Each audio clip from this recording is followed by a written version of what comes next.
Good afternoon, everyone. Welcome. It's our very first webinar here with Flying Arts Alliance. Thank you for joining us in this session on archives and creativity. My name is Alicia Ray and I'm the Public Programs Officer at Queensland State Archives, and I'm joined by my colleague Alison Drexager, who is our appraisal advisor. So today we're going to be talking to you about using archival records for creativity, and also about our current opportunity, the Creative in Residence program. Alison is going to start with an explanation of who we are for those who've never come across the State Archives before, and then we're going to introduce our archive system and collection just to get you started on some ideas for research for your practice. So this will also include a screenshot demonstration of using our online catalogue. The second part of the session will be about the Creative in Residence program, which is currently accepting expressions of interest. So I'll explain what the program is about and provide some examples of two of our previous artists in residence, and then some important details such as dates and application requirements. We will have an opportunity at the end of the presentation for you to ask questions. That can be about the program or just about archives inquiries in general. So please be sure to note anything down that you think of during the session, and then you can pop your questions in at the end. If you don't get a chance to have your question answered, or you think of something a little bit later, you're always welcome to get in contact with us via phone or an email, and we'll pass those details on to you at the end of the session. So I'd like to pass on to Alison, who's going to explain a little bit more about us. Thanks, Alison. Cool. Thanks, Alicia.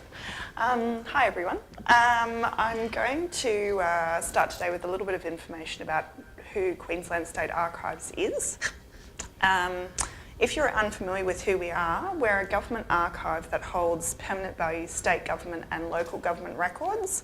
The collection comprises millions of public records, and it dates back to the early Moreton Bay penal settlement, which was established in 1824. With the collection, some of the records that we have are readily open to the public, and you can come in and access them right away. But other records, you do need to get access permission for them because they're closed. So there is a process involved with that, and we can step you through that if that is necessary. Through our collection, what we're wanting to do is we're wanting to collect Queenslanders with their past, so with the histories of their families, the history of their local community, and the history of the state of Queensland.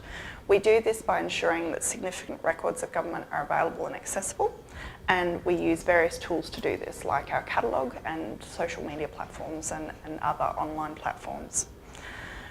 We support government integrity. We maintain the corporate memory of government by overseeing the making and keeping of Queensland's public records.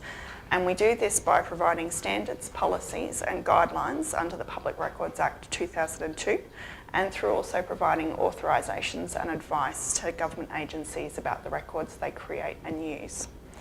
We have public spaces. You can see some in the pictures here on the slides. So public spaces include the reading room, the memory lounge, and our foyer exhibition area. These are areas where the public can come and visit and use the collection. At the moment, we have an exhibition which is titled Birdcage of the Bay, and it's on display in the foyer at Queensland State Archives. It opened on 22nd of March 2019, and it includes a lot of traditional elements for exhibitions, so physical objects and display cabinets and things like that. But it also has elements that are a little bit different for us. We've got some virtual reality elements, and we've also got recorded interviews and things like that. So there's some digital elements besides the traditional elements. We've started moving in this type of direction because we're interested in exploring the different ways that we can make our collection come alive for our existing audience, but also for new audiences as well. And that's part of what we're trying to do with the Creative in Residence program as well. We understand that you might not have had the opportunity to come and access an archive, and you might not be familiar with archives. So I suppose the thing that comes to people's mind is that archives are like libraries, and in some ways we are, but in other ways we're very different. So One of the things that makes us different is that the collection contains a lot of unpublished material, and so with that, that material could still be subject to copyright, and so depending on how you're accessing our records, what you're wanting to use them for, there may be need to acknowledge use of records, but also you may need to seek copyright permission, so just something to keep in mind. Archival records, they're organised in a different system when compared to libraries and other ways that you might have come across for ways that information could be collected together. So it's not quite as simple as something that you might have done like a Google search or using your local library catalogue. So to give you a simple explanation that I like to use for archives, it's basically a hierarchy, and that's how the records are arranged. So we use the hierarchy in the catalogue and also in other ways that we describe the collection. So you will come across the hierarchy when you're accessing records or when you're searching for records. This hierarchy consists of three broad categories. Those categories are agency, series and items. So the broadest or highest level of the hierarchy is agency. And what an agency is it's an organisation that creates records. So an example might be records created by the Department of Transport and Main Roads. So the Department of Transport and Main Roads is the agency for those records. Your middle level of the hierarchy is series, which is types of records basically. So it's records and items that are grouped together because they're created, received or used for the same activity. So if we continue to use our example of Department of Transport and Main Roads, we might have a series of general correspondence that has been created by the Department of Transport and Main Roads, and that would be a series in itself. A series can have one item or it can have many items. So when we get to the lowest level of item, it is specific, but do keep in mind that yes, a series might have just a single item rather than many items. But of course, then there's series with thousands of items.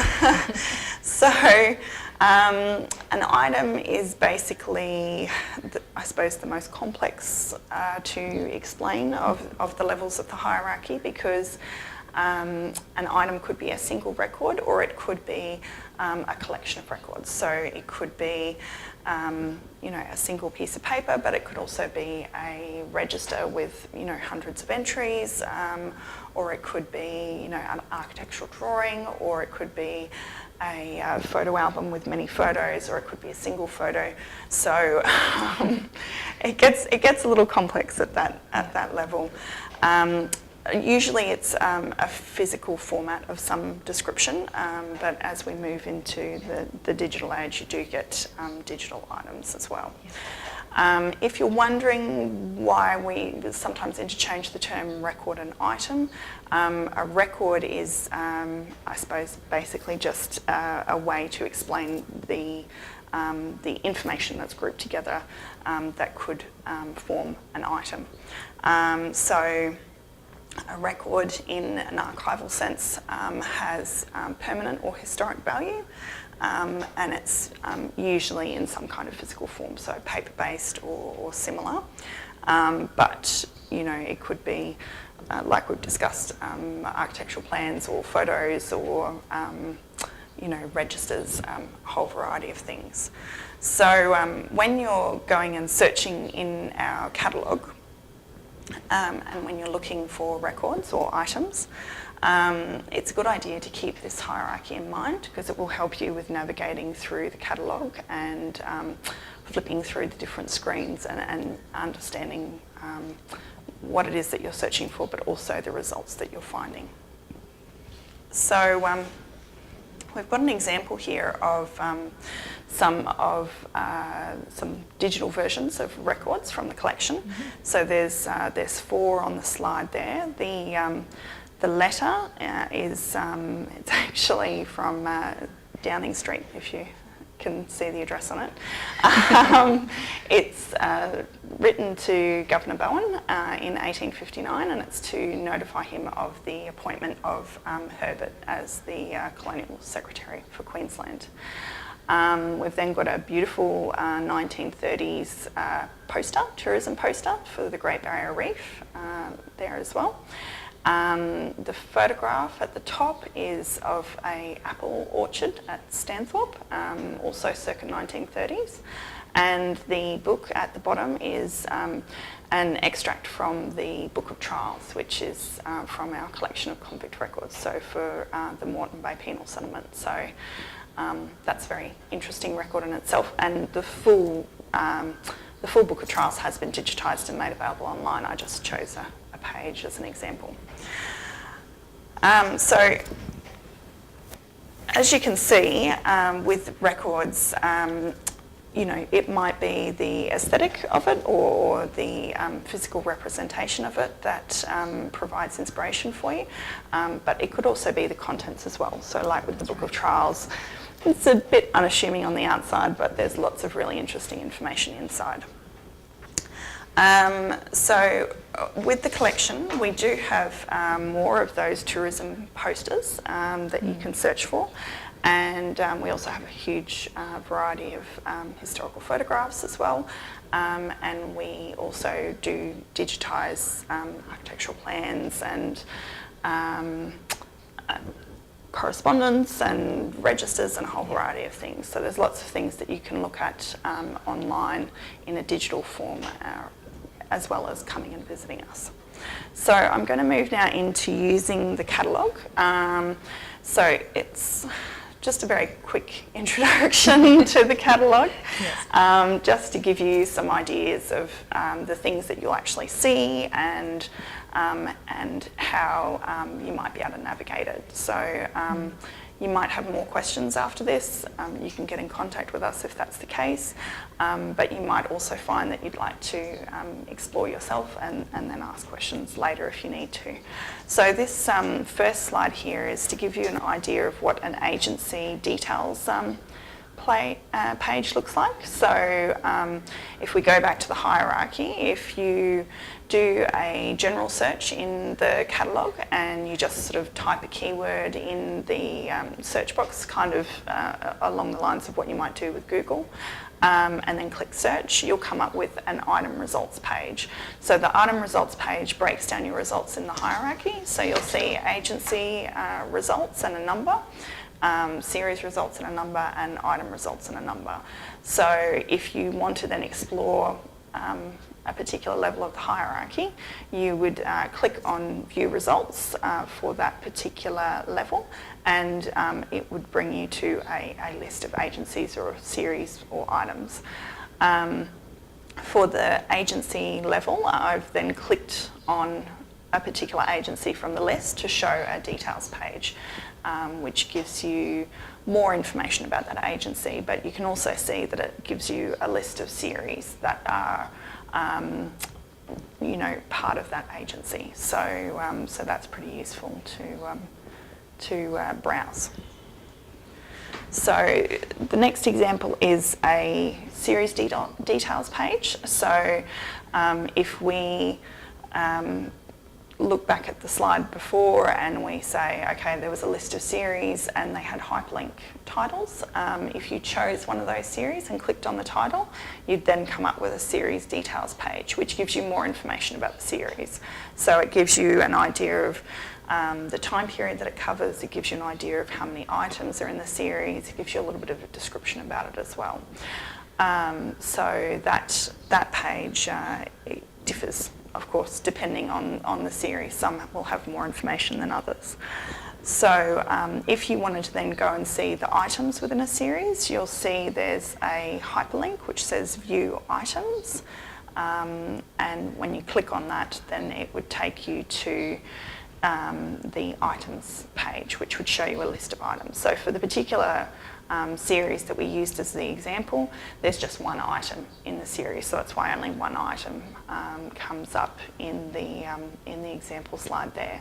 So if you wanted to then explore that item, I know we're getting into a lot of clicks now, but if you wanted to explore this item, you'd then click on the hyperlink title, and that would take you into an item details page, which would tell you more about that specific item. You would also find on this item details page that we've got here, there's a column towards your right-hand side, which says has digital images. So if that's got a ticked checkbox, then that means there's a digital version of that item available in the catalogue. So that's a good tip to know. So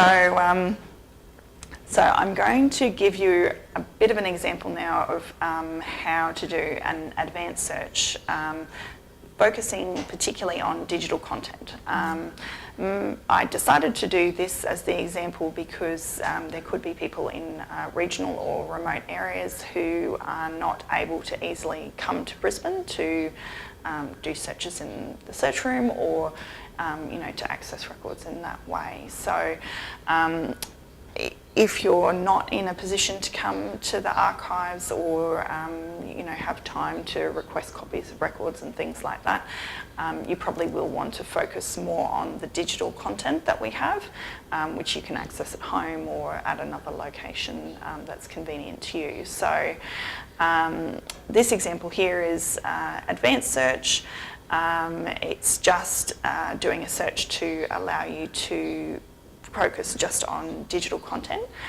So I've used the search term, the keywords is Sunshine Coast, and then directly under that search box there's categories, which again show you the hierarchy, so agency, series and item. Because I want to look just for items, individual photo albums or individual photos or correspondence or things like that, I've unticked the agency and series boxes and I've just ticked items, so that's the only thing that I'm searching for. From here then, I've gone down the page and there'll be a section where you'll see, it will say enter item search criteria or enter agency search criteria. So because you're looking at items, you would just go to enter item search criteria and click on show to show the additional criteria for that type of search. In that section then you'll see there's a question where you can say, does it have digital images or digital items? And in that drop down box I've chosen yes. So that's going to limit our search only to digital content. So once you've done that, then you can click on search and then it will come up with your results. So this is the example with Sunshine Coast as the keywords, and it's a little bit hard to see on the slides, but there is a checkbox that's ticked for all of those items to say that they've got digital content. So if I wanted to explore any of those, then I would click on the hyperlink title of the particular one that I want, and that would then take me to a item details page, which tells me more about that item. Further down on that item details page, I would then see a digital images section, which gives you another hyperlink, and that's how you would access the digital copy. So it's a lot of steps, but hopefully that makes that a little bit clearer for you. With doing your searching, you might like to think about different keywords. So with this example that we did today, I used Sunshine Coast as the example, but I could use North Coast as an alternate keyword because the Sunshine Coast was sometimes known as the North Coast in earlier records. But also you might want to do the search with at the specific area. So you might say, instead of saying Sunshine Coast, I'll say Caloundra, or I'll say Alexandra Headland, or I'll say Maroochydore, and see if other results come up. Because the keywords, the difficulty with doing keyword searching in any archival collection is you're reliant on those words being used to describe the records. So, if it's not in the description or in other information that describes the record, then your search is not going to come up. So it could be something that relates to the Sunshine Coast, but if it doesn't explicitly say Sunshine Coast, if it says Caloundra instead or Mooloolaba, then doing a search for Sunshine Coast is not going to bring up that result. So you might like to just play around a little with some alternate terms and broader terms and narrower terms as well, just to see what the differences are with your search results. So yeah. Then the easiest way we'll get to the easiest way at the end. The easiest way to browse a lot of our digital content is actually to go to our Flickr page, and you've got the address there on the slide. It works pretty much like any other Flickr. We've got a photo stream, we've got albums. The albums are generally arranged by themes, so you'll find a collection of different resources that are grouped together by a particular theme or a particular subject, but you could also browse the photo stream as well if you're just looking for things that are going to catch your eye. So yeah, happy hunting. So if you would like any more assistance in terms of your research in the Archives catalogue, those are the details there to get in touch with us. So feel free to get in touch if you are putting your expression of interest together and you're doing some research, or even just in general, we can help you out.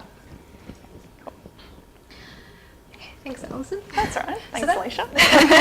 That brings us to the next part of this presentation, where we'll be talking about our Creative in Residence program. So firstly, what is it? The Creative in Residence is a paid opportunity for a professional creative person or collective based in Queensland to develop and share a new body of work using our state records in some way. So after starting a successful artisan residence program in 2018, this is the first time that Queensland State Archives is extending the opportunity to an expression of interest open to all creatives across Queensland. So it is a residency in the sense that we are giving you the time and the space to create new work, but it is not anchored to our site in Runcorn in Brisbane. So if you are regional or remote in Queensland, you are welcome to access us online through the Archive Search Catalogue, as Alison has just demonstrated.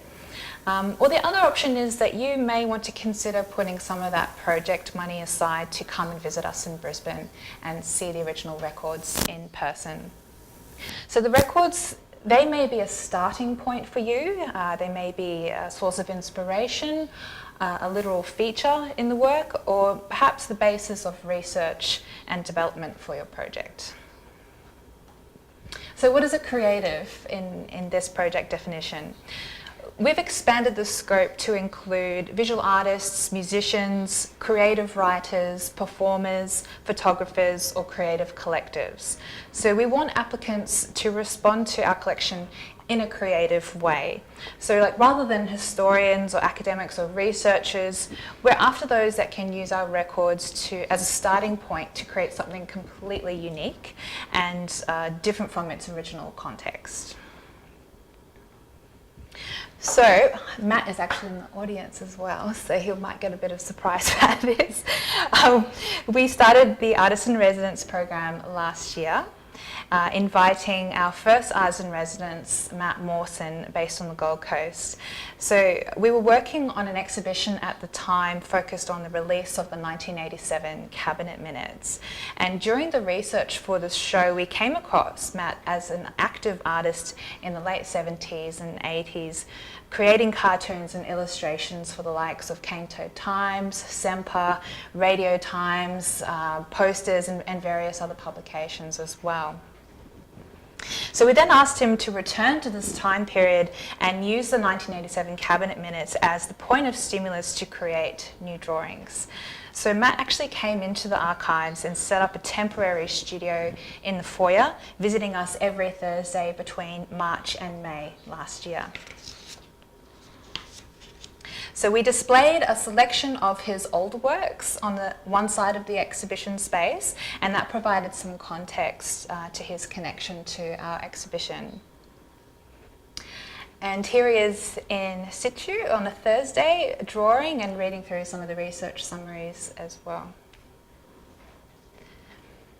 So in the exhibition space on the opposite side of the wall, we had a growing exhibition of Matt's new drawings, which were displayed next to the cabinet decisions that sparked the idea for that work. So as you can see here, Matt did an amazing job as our first artist in residence, demonstrating how something as dry as cabinet minutes can be transformed into something clever and witty for many people to enjoy. So there's a couple of close-up examples here, which you can appreciate. Thank you again, Matt.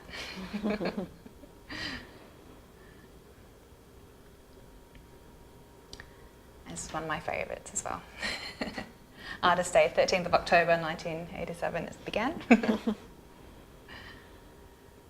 So we also had a second artist invited last year, whose exhibition finished quite recently. Dr. Jason Nelson, we approached him for his experience and his skills in creating digital artworks and poetry, and we challenged him to use our existing resources, so our technology and hardware, to create some new work.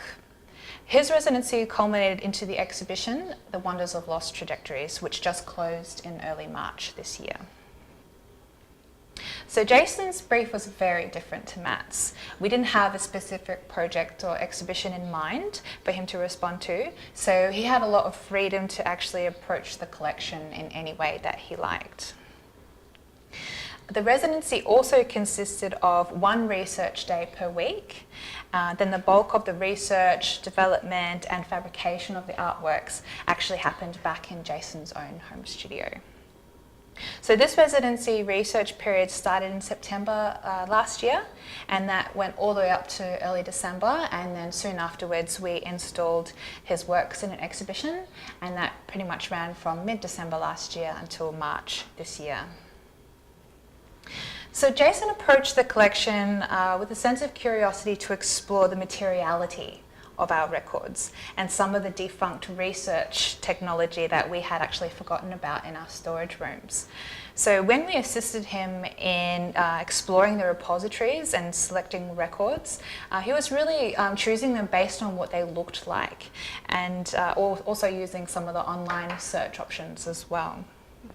So as you can see, the result here in that image there is a body of work that we had in exhibition. So even in that image, we've got our old reading tables that were used as a didactic panel for us to explain what the exhibition is about. And his idea behind Lost Trajectories is that each record in our collection tells a story. It's a decision or an action that set a course of history and had a sort of ripple effect. He was really curious about the idea of exploring these hidden and unexpected narratives and trying to visualize that. So he created a lot of screen-based works and video projections, and also really hands-on touch installations from some of our equipment. So we've got some more examples here.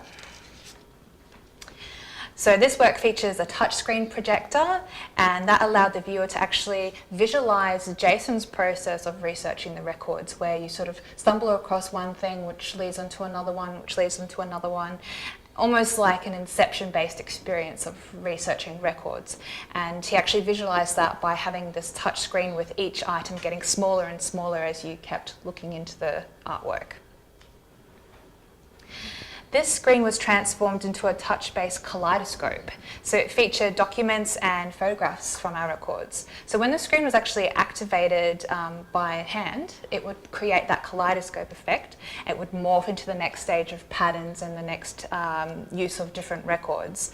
And just in the background, you can see the index card reader, and that's something that Jason found in our storage room and spent countless hours changing that into an interactive musical instrument, in a sense.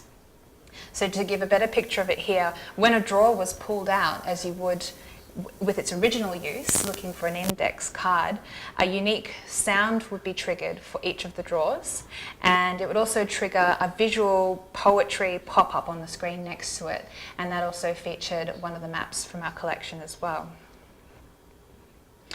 Jason also repurposed some old microfilm readers that were collecting dust in our storeroom, and he put tiny little projectors installed in them, and then had some video projection works using photographs from the Department of Housing. We have some beautiful images of interiors and exteriors from the 1950s, and so he's repurposed them into some video works with some colour and effects and poetry on top of them as well.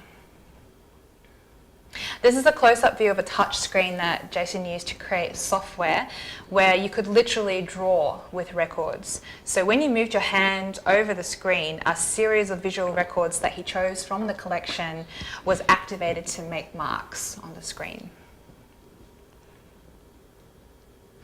So I hope that provides you with a little bit of inspiration and some ideas and different approaches on how perhaps you might be able to approach archival records and consider applying for our program as well. So I've got some finer details about the program that we can share with you. So first of all, what is required? Well, what we're looking for is a creative person or a collective to produce something for their community that is inspired by Queensland's government records. So this creation must have a distinct connection to our records, and your application needs to demonstrate this as well. So the finished product or creative outcome, it could be a number of things depending on what your practice is. So for example, it could be a body of work for an exhibition or a major art piece that you've created in your community. It could be a performance or a poem or song that's recited, or a video that's screened, for example. So this whole process of developing, creating and sharing what you make must be documented as well, and we really like to share that journey with you, and you can also inject some of your creativity into how you choose to do that. So it could be a video diary or an Instagram account or a blog or something else entirely, where we can really see that process from start to finish. So we do have 5 equally weighted selection criteria that we will assess all applications on an anonymous basis. Myself and Alison will be on the panel, as well as 2 other Queensland State Archives staff members from across the organisation. So the criteria includes the proposal. We are looking at how unique your idea is in what you wish to create, and the experience and skills. You'll need to demonstrate your achievements within your creative field, and I'll detail exactly what that will mean in terms of portfolio in a couple of slides. You also need to demonstrate the connection to Queensland State Archives records. So we want to know, what type of records are you already looking at or are you interested in, and how are you going to use them in this project as well. A connection to a local Queensland community. So you must be a Queensland resident at the time of the application and also for the duration of the project as well. We want to know how your project complements or contributes to the community that you're living in as well. And lastly, we do have a criteria that is based on a connection to regional or remote Queensland. So regional is outside of Brisbane and southeast Queensland, and also remote is 300 kilometres or more from a regional centre. And that's basically because we do encourage applications outside of Brisbane and southeast Queensland, and we recognise the value in that. So that's what that criteria represents. So here's some important dates for you to take note. Expressions of interest are already open, and you have until midnight, the 6th of May, to get that form submitted. The successful applicant is going to be notified by mid-May, so it's going to be quite a quick turnaround time, and then the project will need to start on the 20th of May. So we'll pay 50% of the project fee at that point, and then the last 50% when it's finished. So you will have up until the end of September to develop, create and share what your project is, and then there will be a report required by the end of October with that final payment. So how to apply? We've put together a very handy expression of interest package with all this information in there, and that is available to download from our website, or feel free to email us. You'll get details at the end. And then the application is actually submitted in an online form, and the link is actually in the package, or you can access it through our Facebook event for the EOI. Just a note that the online form cannot be saved and returned to, so just make sure that you've got all of your responses and uploads ready to go before you begin. So this will include the proposal, which is addressing all the selection criteria that we've already outlined. A project budget. So this opportunity is worth $7,500, and we want to see exactly how that breaks down with your expenditure. This is also a chance for you to perhaps list any additional income that you might have sourced if you've got other grants or funding, or perhaps your own contribution, or even in-kinds amount that you might have as well. 2 letters of support will need to be uploaded. Now, they're in support of your project and your application, so they could, for instance, be from a project stakeholder, perhaps someone in your community, or even project venue confirmations or something like that. Lastly, it's about your portfolio to demonstrate your skills and experience. So because the scope is so wide in terms of the different practices that you may be from, you're welcome to select from a variety of examples on that list, and you can either screenshot them or save them or put the hyperlinks in, all in one PDF document, and that's what will be uploaded into the form. So when you are at the stage of submission, just make sure that all the uploads are fully complete before you hit that send button. So this is a direct link to the online application form. So that deadline, Monday the 6th of May, is actually a public holiday as well, so we're hoping that just gives you a little bit more time to get your submission together as well. So if you're interested in learning more about us or refining your research skills for archives, we do have a couple of opportunities that you might be interested in as well within this time frame. So we have a behind the scenes tour on the 1st of May, which you can book into, or we have Queensland State Archives First Steps workshop and tour. So the workshop is about a little bit more of an in-depth run through of what Alison has started in the webinar today, how to use our archive search catalogue, how to access records online, as well as accessing original records at our Runcorn site. So the workshop is actually here in Brisbane. Both of those tours include a behind the scenes look at our repositories as well as our preservation lab, so it's definitely worth considering. They're both free opportunities, and you can book in via our Facebook event or through Eventbrite as well. So that's our contact information there. If you have any other questions about the Creative in Residence program, you're welcome to get in touch with me directly, and anything at all we'd be happy to help you with. So that actually concludes our presentation with a lot of information for you to absorb, and we'd like to open up to questions from the viewers, please. Thank you. Actually, one thing about copyright that we have had a question from with an interested artist in this program was, as Alison mentioned, the records that we have in our collection are unpublished materials, so we can't give a blanket response for particular items in the records that we can use. So if you are concerned about things, we can address things on a case-by-case basis if there's particular items that you're wanting to use within your work. Sometimes it just comes back to the way that you use them. If you're only taking inspiration or a small proportion of things, it would be a different story than, say, taking the whole record and plonking it into a new work without changing much of it as well. Okay, thank you. For our first question, how big is the exhibition space at the archives? It's actually not very big.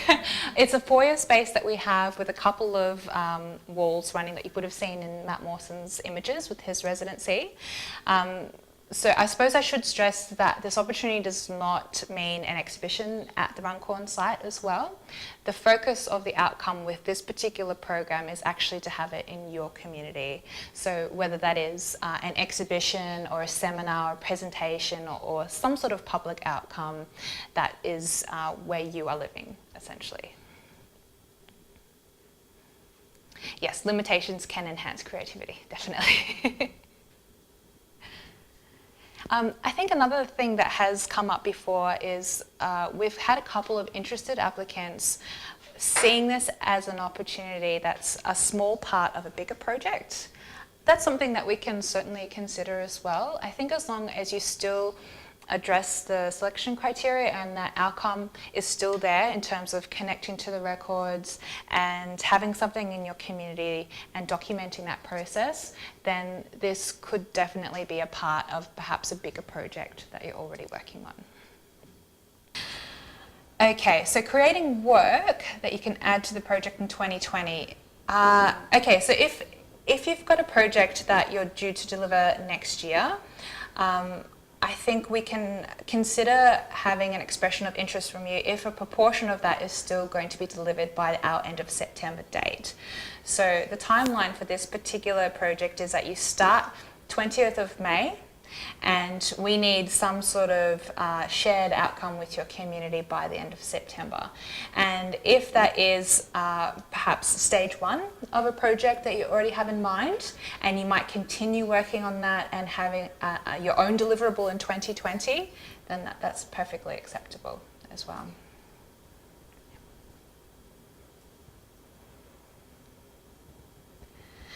They're off-limit topics in terms of investigations or cabinet discussions. Great question. Okay, so as Alison has mentioned, there are some records that are off limits because we have a hold on them in terms of access periods. And so it can just be a matter of stumbling across certain records that might still be under wraps, and different types of records have different time frames that we can't release them. So if that is the case, then unfortunately we can't allow access to those records. But perhaps Alison might be able to steer you in the right direction of what sort of records to be a little bit wary of in terms of those wraps as well. Yeah, probably the thing to keep in mind with records is even if there is a closure on the records, there is always the opportunity to apply for permission to access those records. That application goes to the agency that owns the records. So it might be, you know, for instance, like we talked about before, Department of Transport and Main Roads as an example, or you know, the Supreme Court of Queensland or something like that. If you were interested in something that was under a closure period and you put forward an application to the agency, they may decide to give you permission to access that record, and they may also give you permission to use that record in a way that you are, you know, presenting or publishing information about it in a public space. So there is options with some of the records that are closed that you may be able to get access to them, but it's probably something to avoid if you're not sure that you're going to get access to it, just given the timeframes for the project, because an access request can take time to be answered. And there's no guarantee going into the process that you will definitely get permission. You may get permission to access the record, but then they may put limitations on how you can actually use that record. So probably, I mean, they're all different, but probably if you did as a general rule that you thought about records that were greater than 30 years old, you would avoid many of the limitations on records. There's exceptions for that, of course. There are records that have closures of up to 100 years, but yeah, things like photographs and a lot of the visual records will have shorter retention periods on them. So a lot of photographs are open records, for instance. With some of the architectural drawings, some of them are open, some of them do have a 65-year closure. So it just depends. But that information's usually up front and centre when you're looking in the catalogue. So on that item details page, you will see a section that says access category, and it will say there 30 years, for instance, or 65 years, for instance. And that time period, you just add that to the end date for the record. So all the records will have a date or an approximate date attached to them. So that's how you work out what the closure period is. So if we were talking about, you know, greater than 30 years old, then you'd want records to be having an end date of before 1988, for instance. So yeah, it's here we go. We've got about police records or police and court records. Oh yeah, so if you're just wanting to use one or two types of records, that's fine, as long as you can demonstrate the strength and that connection between the records that you choose and what that outcome is. And just remember that that connection to our records is 20% of the overall criteria assessment weighting as well. And we've got another question about the reference system. So when you use anything from the archives, how do we reference that? Yep, we do have information about how to cite archival records. So you will see in the catalogue there is a section on the items page, and I think also on the series page as well, where it gives a preferred citation field, which gives you the bare minimum information for a citation.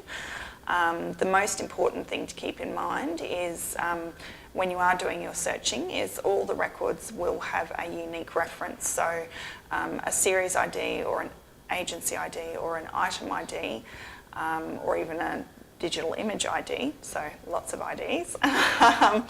Any of those are a unique reference number for that record. So if you were looking at an individual item, like say an individual photograph, and you made a note of that item ID, that's part of the information that you would use to cite, and we can give you more information around, you know, how to present that and other information that you might need to include. Yeah. So. And we just had a question about that regional and remote Queensland weighting as well. So that is 20% of the selection criteria. So that is there to encourage applicants from outside Brisbane and southeast Queensland area. Look, the way that we're approaching this is that even if you're not directly perhaps living in regional or remote Queensland, if you can still demonstrate perhaps some connection, not just within your community but to regional and remote communities, that can also be considered within the application process, because it could be perhaps the records that you choose that's in relation to that. I suppose because we've already had a couple of artists in residence this past year that are from Brisbane and Gold Coast, we really are wanting to expand the opportunity and encourage that. So it's a little bit of a first time that we're doing this too, so of course we welcome your feedback in terms of how this process works at the end of it too. Yeah.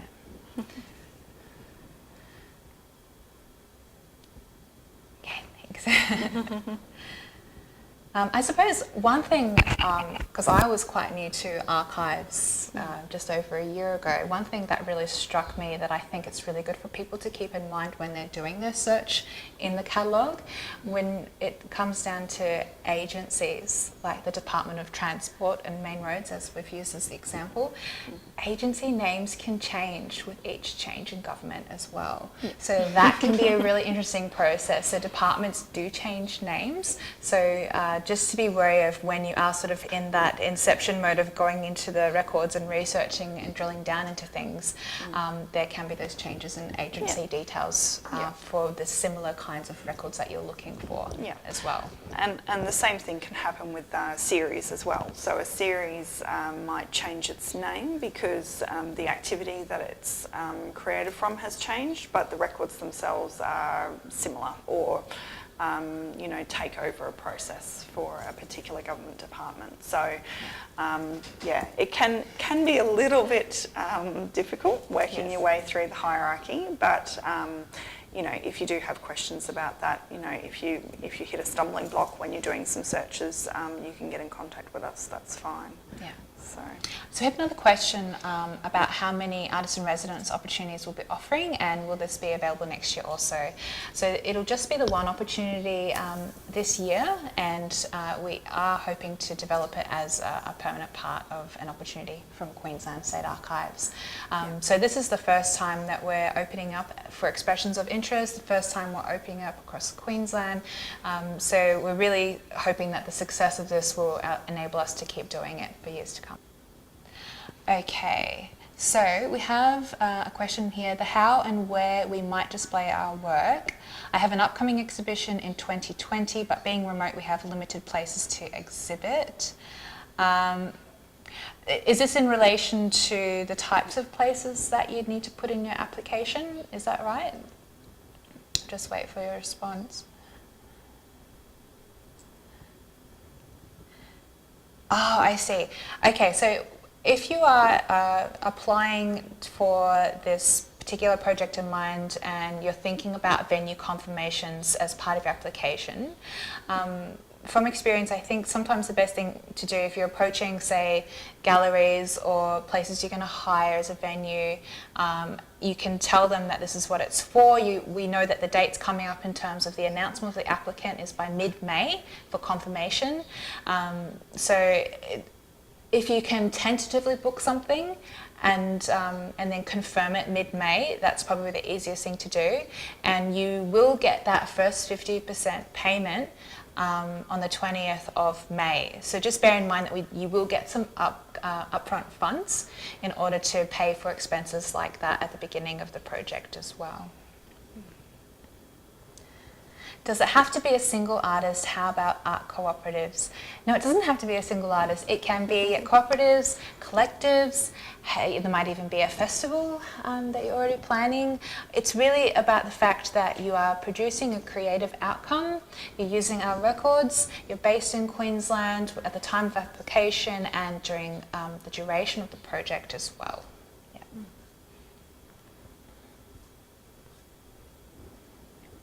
Yes, it might even be a duo or collective. Yeah, please do apply. Any type of group. Yes.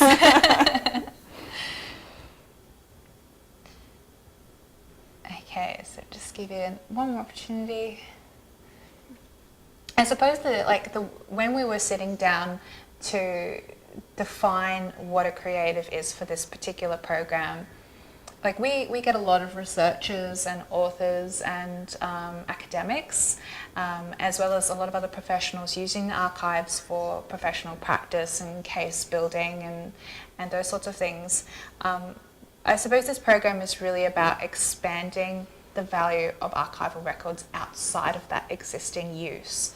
So that's where that creative outcome is really quite important. We want to see how you can use records for purposes that aren't already being used, I suppose. So yeah, that's why we've really expanded the scope in terms, it doesn't just have to be visual art, it could be sound art, it could be video art, it could be some sort of a festival outcome, it could be performance. I think it doesn't really matter exactly what it is, as long as it's something where there's a new outcome that's produced, something unique is created using the records as that starting point. Yeah. Okay, well, I think that's pretty good. Thank you so much for tuning in. We hope you found the information really useful, and we do hope that you consider putting together an application and applying for our Creative in Residence program, or even popping along to one of our tours or workshops in Runcorn next month. So thank you very much to Paul for helping us out, and we hope to see you again soon. Thank you. Cheers.